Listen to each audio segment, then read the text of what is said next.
So my project was a poster and I chose to focus on exploring head and neck squamous cancer and I did so using public genomic databases. So just for a brief overview of what head and neck squamous cancer actually is. So, head and neck squamous cancer is basically where squamous cells will become mutated in the back of the throat and the voice box, and that can cause a lot of problems for individuals. I included a picture here so you can see how the spread of this squamous cells actually happens.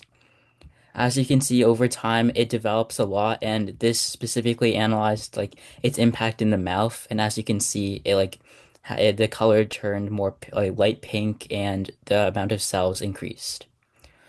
Okay, so what actually is the problem with head and neck squamous cancer? So there's a lot of mystery around it because there actually isn't that much research done on it because it's a relatively unknown cancer.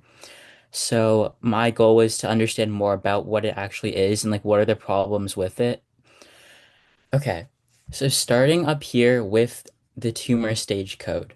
So you by using public genomic databases, I was able to locate a study which specifically found individuals across a range of different stages upon their time of diagnosis. So I included a brief overview of all of the different types of stages, but I'll summarize it really quickly. So T2 stages is early carcinoma. What that means is that there hasn't actually been that much spread yet, and it's still relatively easy to treat and it will respond to most medicines. T4A stage carcinoma means that it's relatively late stage, it's harder to treat, and the cells don't really respond to any treatment. Now transitioning over to this graph here. This graph from the study analyzed the amount of patients who lived versus the amount of patients who died. So if we look at the amount of patients who died, we can see that most of them were in stage T4A carcinoma, which means that at the time of diagnosis, they were already basically predetermined to die because of how late they were diagnosed. Whereas if we look at the individuals who survived, most of them, the majority, were in T2 stage carcinoma, which means that they had a much higher chance of living and surviving. Moreover, looking at this graph right here, it shows the relative time for diagnosis. As you can see, most diagnosis takes takes not that much. It takes 3 to 4 months or 5 to 6 months. However, some diagnoses can take up to 26 to 27 months or even more, which shows that there's a pretty big problem, and the survival rate is directly influenced by the time of diagnosis. Moreover, looking at some other graphs, this is the age diagnosis plot, which shows the amount of people or the age of people who in the study and how old they were. So the carcinoma typically affects people who are older than 30 and it spikes at 55 to 60. Also, the data shows that most individuals who had this specific type of carcinoma had an alcohol history or had some problem with alcoholism, which directly caused it. And this chart overall just explains the downward survival trend with individuals who had it. Okay, next. I also took this step took our data a step further by looking at specific mutations in the carcinoma. So what the database also provides is a summarization. Well, I made this graph by myself, but it does provide the data about what the most common types of carcinoma are.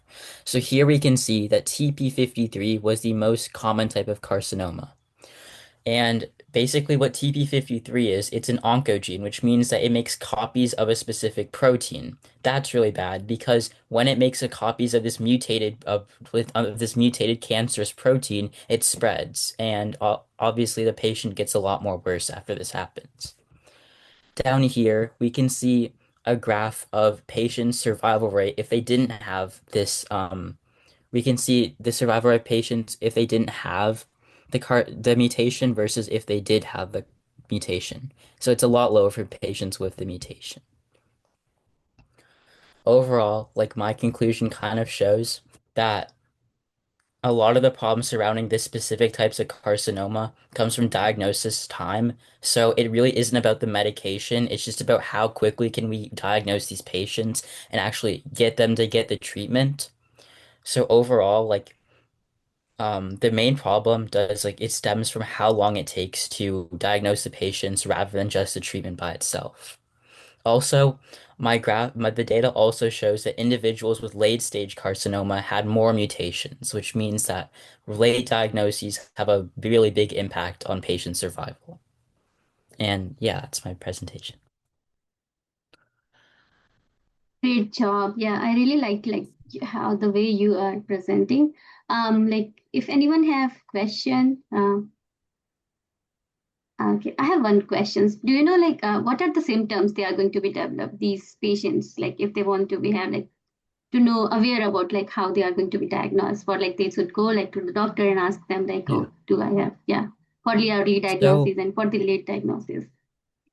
the symptoms are mainly just like pain in the throat and like it's like constant continuous like pain in the throat and like it's a Okay. little bit it's like more than just a common sore throat or like more than a common cold. Like if it goes on for a really long time, like you know something is up with your throat, you know something is up with your voice Yeah. box. Also, another factor that the data does show is like a really big like factor in individuals who have this type of cancer is like alcoholism and smoking.